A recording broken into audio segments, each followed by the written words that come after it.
Welcome back. Today, we're talking about something that quietly worries many women over 50, those moments when your memory just isn't where you expect it to be. This is not dementia, and the moment you realize it, you can finally breathe again.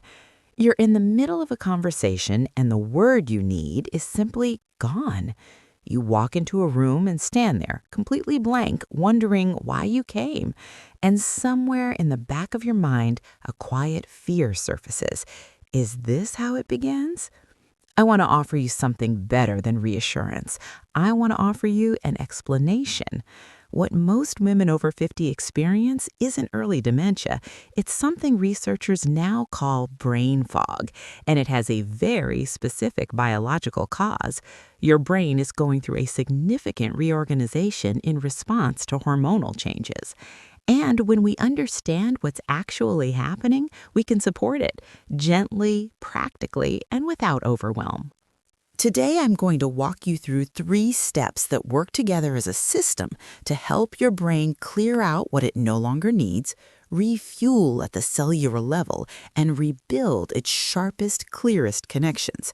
But first, because this matters, let's understand the difference between what you're experiencing and what you're afraid of. Early dementia involves forgetting the faces of people you love or losing your way home on a familiar route. Brain fog is different. It's losing a word mid-sentence. It's struggling to hold 3 things in mind at once. It feels alarming, but it's not a breakdown. It's a transition, and transitions can be supported. Researchers have found that estrogen plays a far deeper role in brain function than most people realize. It helps regulate energy use in the brain, supports the formation of new neural connections, and acts as an anti-inflammatory shield for brain tissue. When estrogen levels shift, the brain has to adapt, and that adaptation takes energy and time. Many women describe this period as feeling like their brain is running on a slower processor. That's not imagination, that's biology.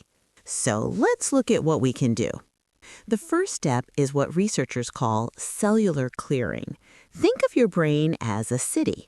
Over time, certain cells stop doing their jobs, but they don't leave.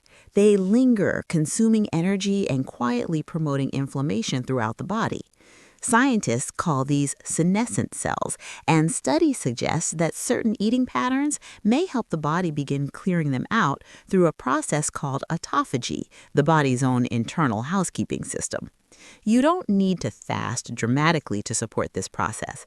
Many women notice a meaningful difference simply by closing the kitchen earlier in the evening and allowing a natural, unhurried gap between their last meal and breakfast. Research suggests this may help stimulate the growth factors that support brain health. Small shifts, real biology behind them. The second step is cellular energy.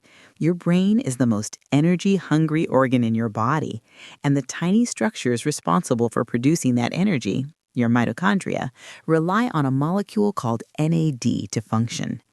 Studies show that NAD levels naturally decline as we age, and when the brain's energy factories slow down, we feel it as fatigue and mental cloudiness.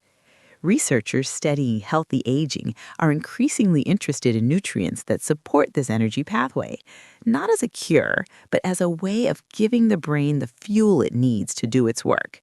Supporting your cellular energy balance is associated in the research with better cognitive function and more sustained mental clarity throughout the day. The third step brings it all together, and it may be the most accessible of all.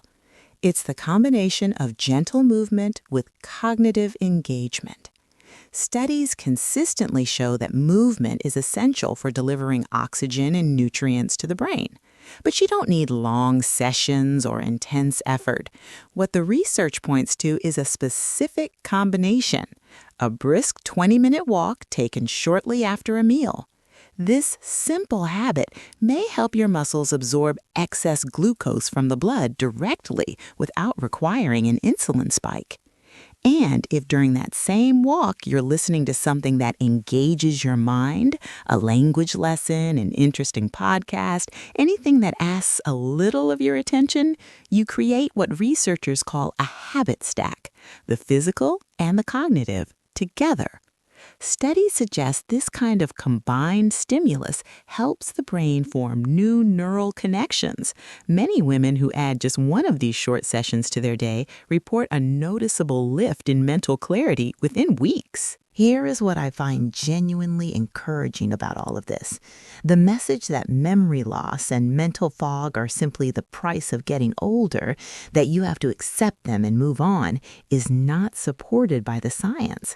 When you combine gentle cellular clearing, energy support, and daily movement, you give your brain the conditions it needs to complete its transition successfully.